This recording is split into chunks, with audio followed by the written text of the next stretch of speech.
to ask you the kind of obvious next question, why do kids hit? First of all, I'd always ask a parent more, and we'd like to know more. For example, my kid is hitting their sibling who just started walking. They have this new major Mm-hmm. development, hitting started. Oh, my kid doesn't have a sibling. The hitting happens on play dates. So there can be different scenarios. But in general, I think the following frameworks are always helpful. Number one, kids are born with all the feelings and none of the skills to manage feelings.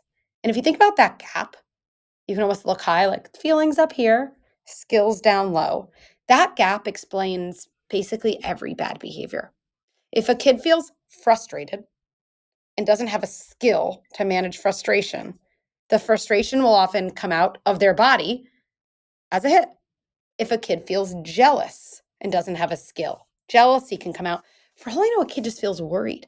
They're like, oh my goodness, my friend is here and they have my truck and they're never going to give the truck back. And they're going to take the truck and they're going to break the truck. That you can imagine. And they're not sophisticated enough yet. They don't have the brain, the prefrontal cortex development enough to say, hey, Bobby, I'm a little worried. You're going to break my truck. Can you just put it down and we can talk about the rules for how to use my fire truck? I mean, this is not stuff a lot of adults effectively say. And so You, instead, the you feeling totally gets so beat me big. to it here. This is an Right. adult problem just as much as it's a kid problem. Just the gap in skills is way bigger. That's exactly right. Yeah. And this is where I think we can actually develop a lot of like a little bit of empathy and softness for our kids. Like, I know what it's like for my feelings to be overwhelmed by my skills. Imagine if I walked around the world noticing everything and I was a ball of emotion with no skill. And actually, then that's so much part of what we do at Good Inside. Hitting is a good example because what we often do, because we haven't been taught there's feelings without skills, we haven't been taught how to build skills, is we see bad behavior and we assume we have a bad kid. At Good Inside, I call that the collapse of behavior and identity.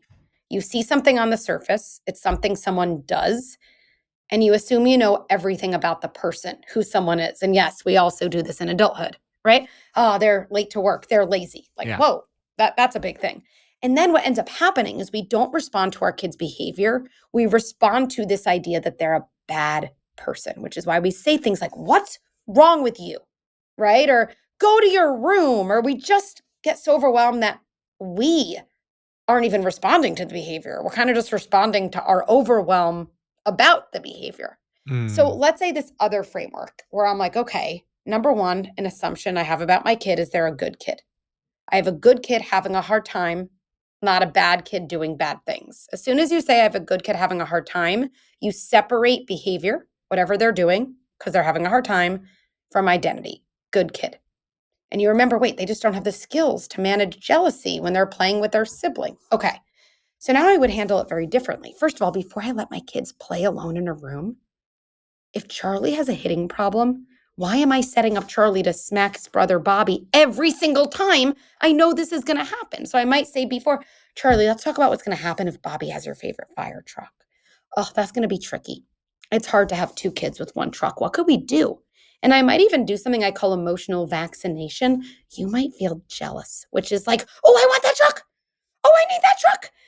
I even feel like that sometimes. What could we do? And then, I don't expect my 3-year-old to say, I have an idea. I could take a deep breath.